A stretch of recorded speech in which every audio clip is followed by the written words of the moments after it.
Occupied Kashmir என்பது occupied Gilgit Baltistan தனி, occupied Kashmir தனி. பிஓகே என்பது தனி பகுதி, பிஓஜிபி என்பது தனி பகுதி.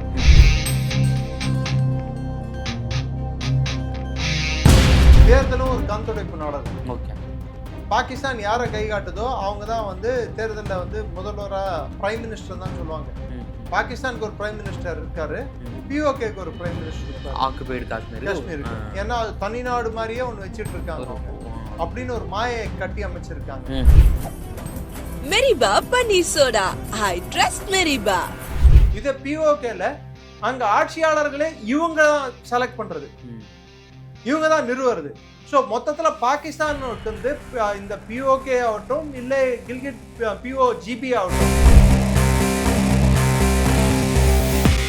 அந்த விஷயத்துல பாகிஸ்தான் வந்து நம்மளோட ஓரளவுக்கு திறன்பட செயல்படுவார்கள் என்று நான் சொல்றேன்.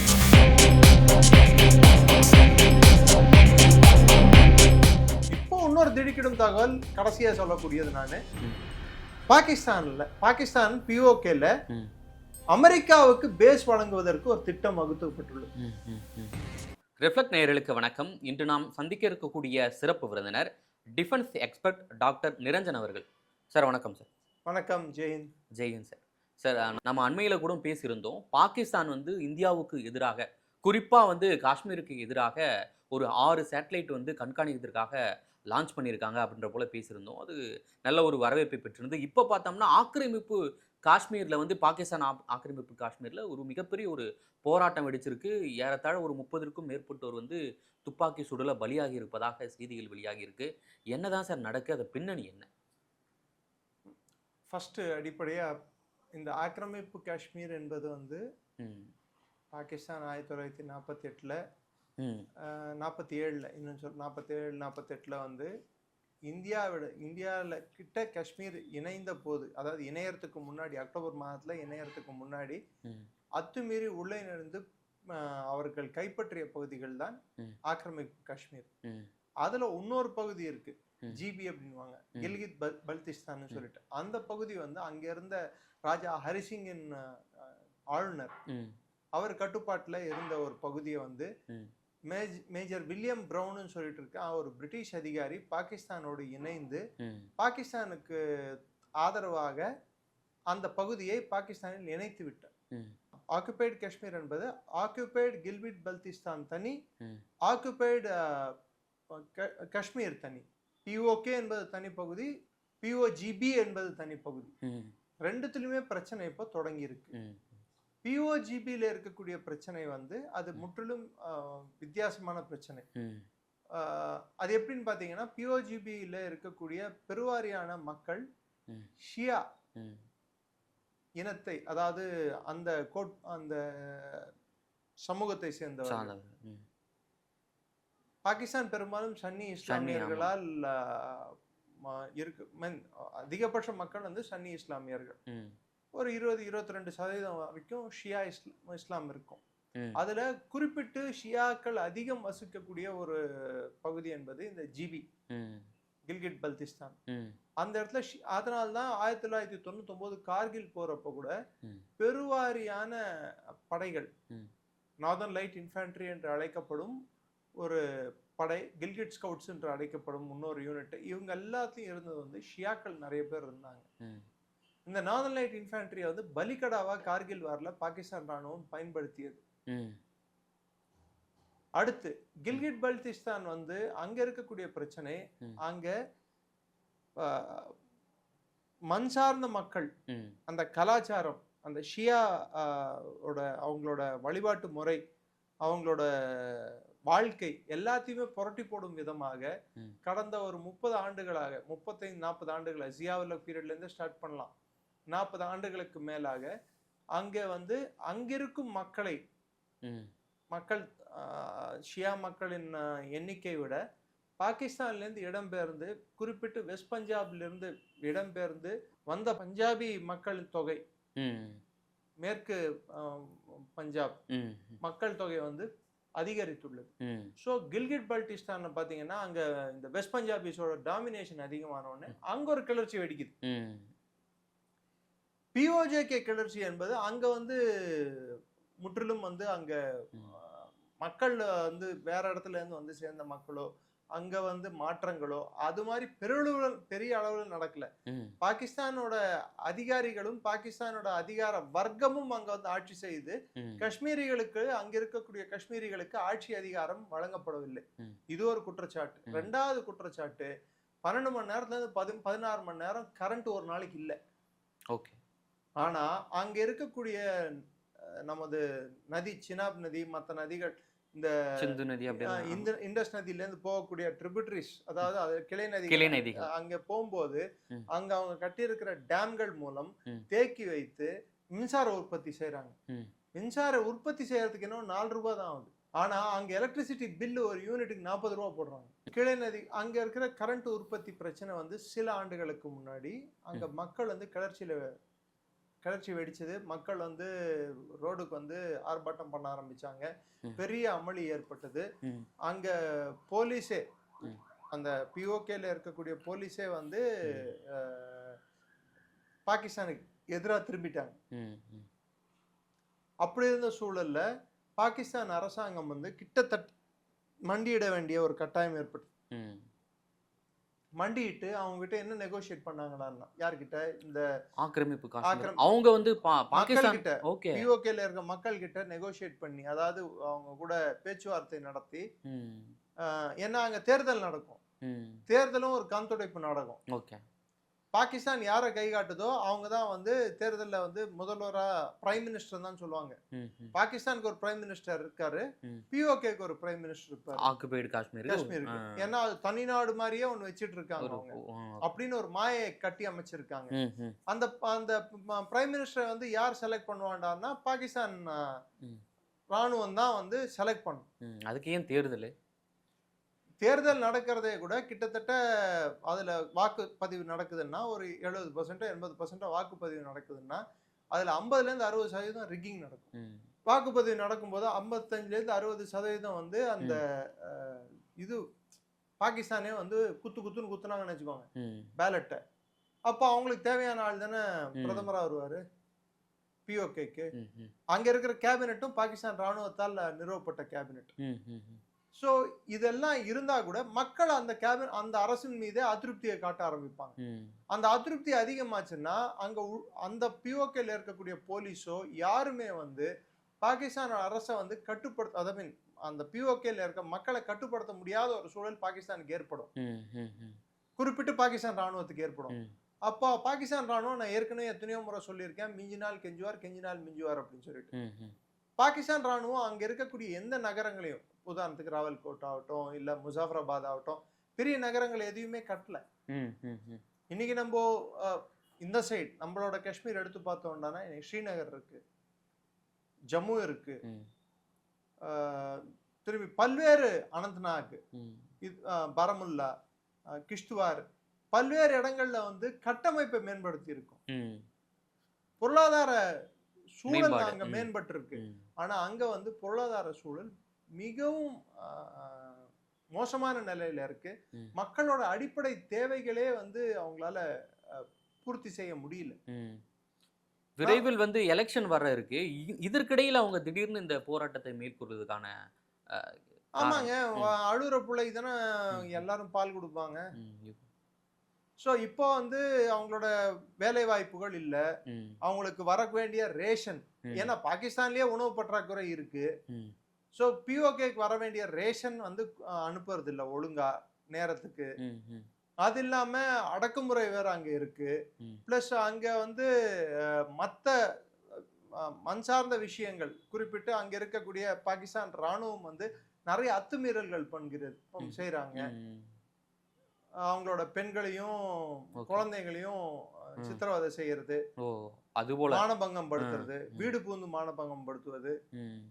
இது ஒரு டைமுக்கு மேல பாகிஸ்தான்ல ஒரு இடத்துலயே நடக்குது, பலூச்சிஸ்தான்ல நடக்குது, கைபர் பக்துன்வால நடக்குது, ஆசாத் காஷ்மீர்லயும். இன்னைக்கு அவங்க ஆசாத் காஷ்மீர், நம்ம கூப்பிட வேண்டியது பிஓகே மட்டும்தான். ஆசாதும் இல்ல, காஷ்மீரும் இல்ல அவங்க கிட்ட. காஷ்மீர் நம்மளுக்கு சொந்தமான நிலப்பரப்பு. ஆசாத் என்பது சுதந்திரமான நிலப்பரப்பு அப்படின்னா அது ராணுவத்தின் கட்டுப்பாட்டில் இருக்கக்கூடாது. சுதந்திரமான நிலப்பரப்பு எப்படி இருக்கணும்னு சொல்லி பார்த்தா இந்தியால இருக்கக்கூடிய காஷ்மீரி மாதிரி இருக்கணும். அங்க இது வரைக்கும் ட்ரெயின் சர்வீஸ் இருக்கா? இது வரைக்கும் ஒழுங்கான ஒரு ஏர்போர்ட் இருக்கா? பிஓகேல இல்ல. ஒரு பல்கலைக்கழகம் இருக்கா?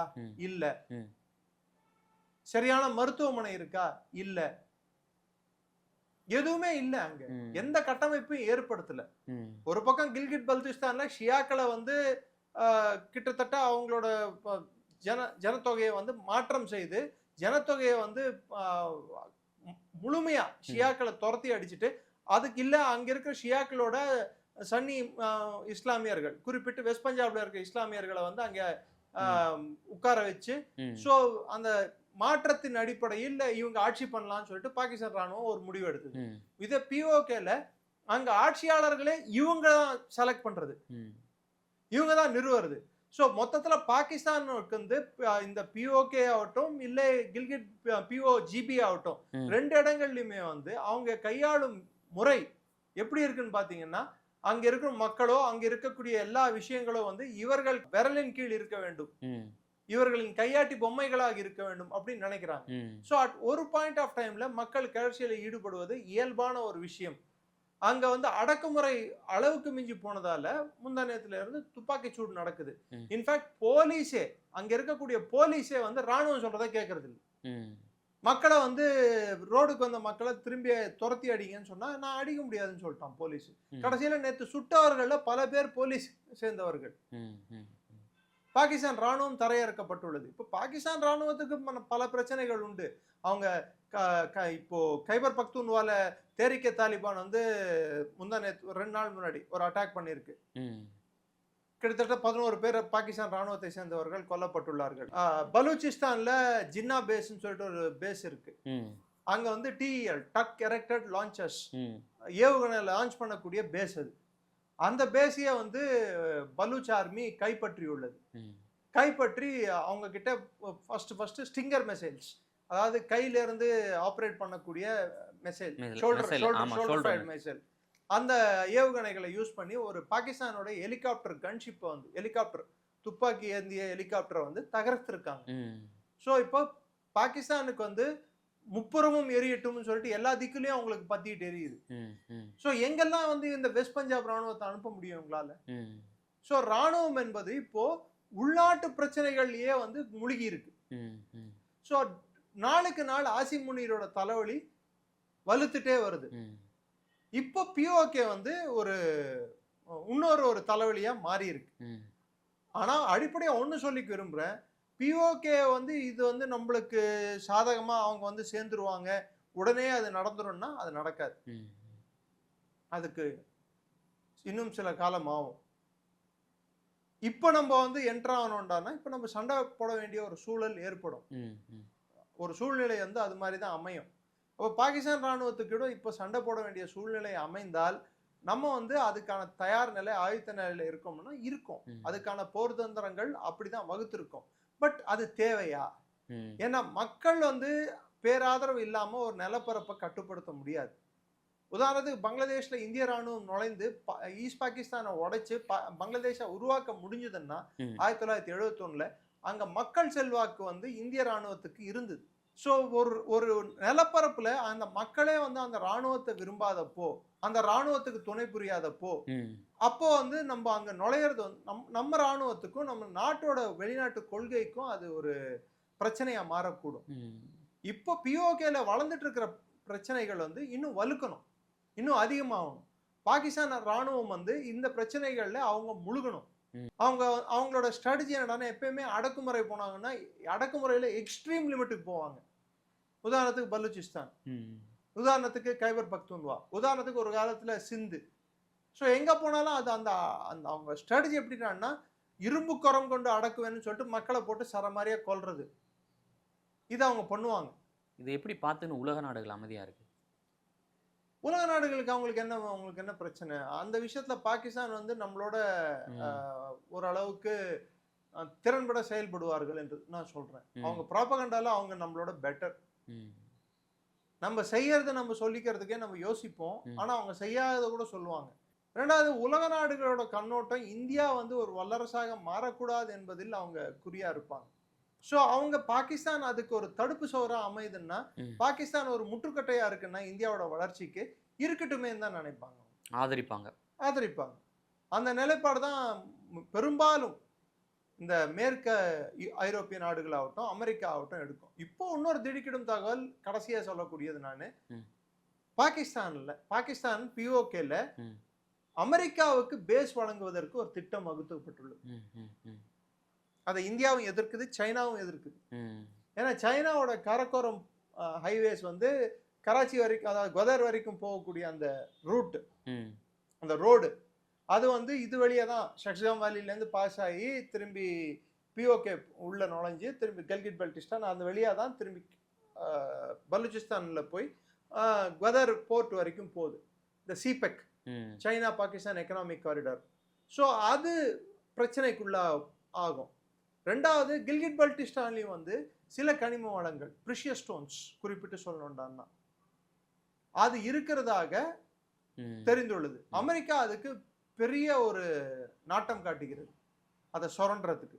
எங்க வளம் இருந்தாலும் சுரண்டுறதுக்கு நான் தான் முன்னோடியாக இருப்பேன் என்று ட்ரம்ப் வந்து எப்பயுமே அவருக்கு அவரே சூளுரையும் பறைசாற்றிக் கொள்வார். அது அவருடைய இயல்பான ஒரு போக்கு. ஸோ அதன் தொடர்ச்சியாக தான் இந்த பிரச்சனையெல்லாம் பிஓகேல வெடிச்சிருக்கு. பிளஸ் இன்னைக்கு பாகிஸ்தான் ராணுவத்தோட அழுத்தம் நாளுக்கு நாள் வலுத்துட்டே போயிட்டு இருக்கு. மக்கள் சார்ந்த பிரச்சனையை வந்து இன்னும் அங்க பாகிஸ்தான் ராணுவமோ இல்ல அங்க அரசியல்வாதிகளோ அதை சரிப்பட அதை அணுகலன்னா பிரச்சனை வலுக்கும். பிரச்சனை வலுக்கும் வரை, அது விளிம்பு நிலை செல்லும் வரை நாம் அமைதி காக்க வேண்டும்.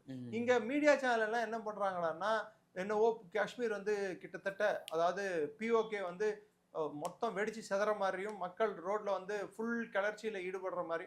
இதுக்கு முன்னாடி இதே மாதிரி ஒரு கிளர்ச்சி சில ஆண்டுகளுக்கு முன்னாடி வெடிச்சதுன்னு சொன்னேன்.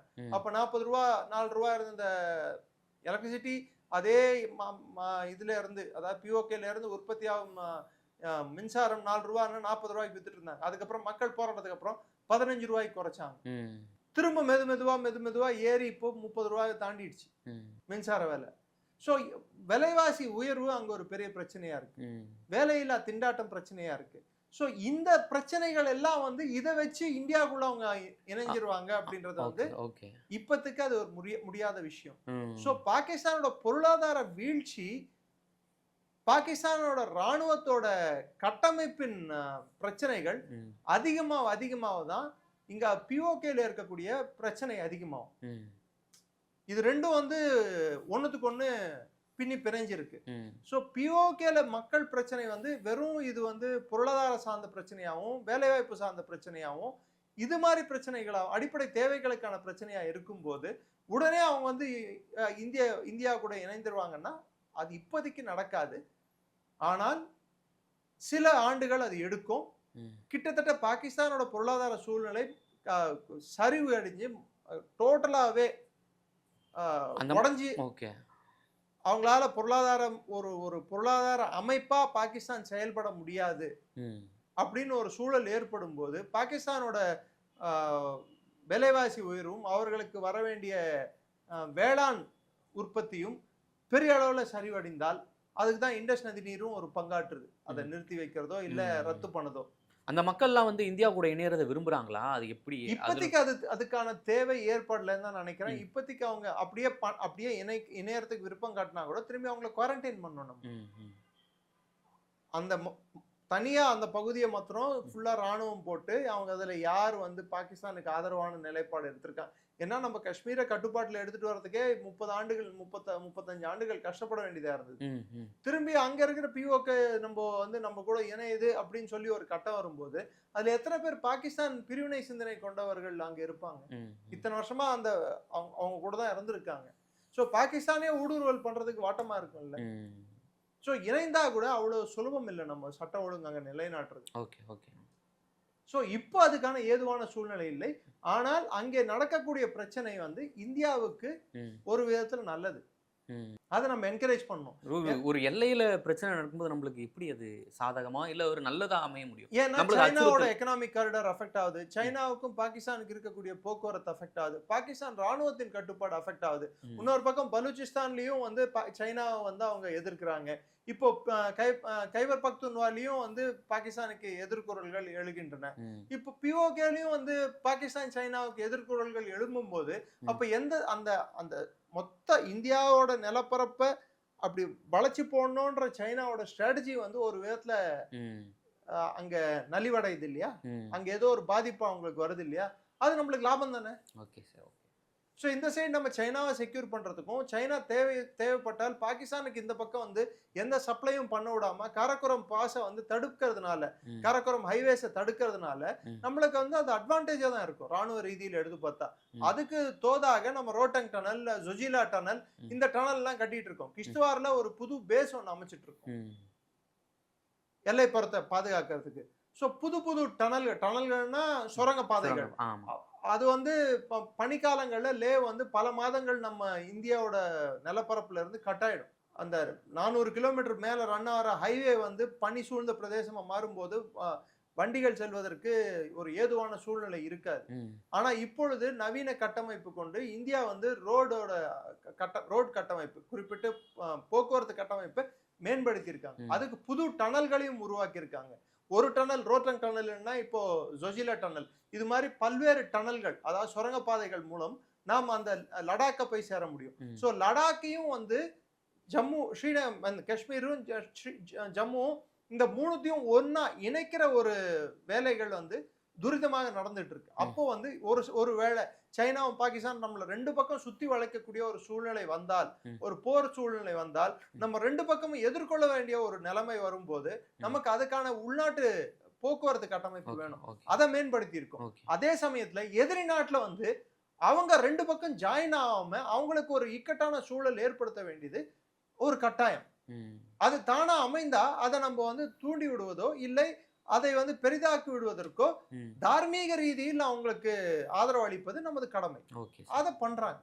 மிக்க நன்றி சார். நேரில் வந்து பல்வேறு தகவலை பகிர்ந்தமைக்கு நன்றி. ஜெய். நன்றி சார்.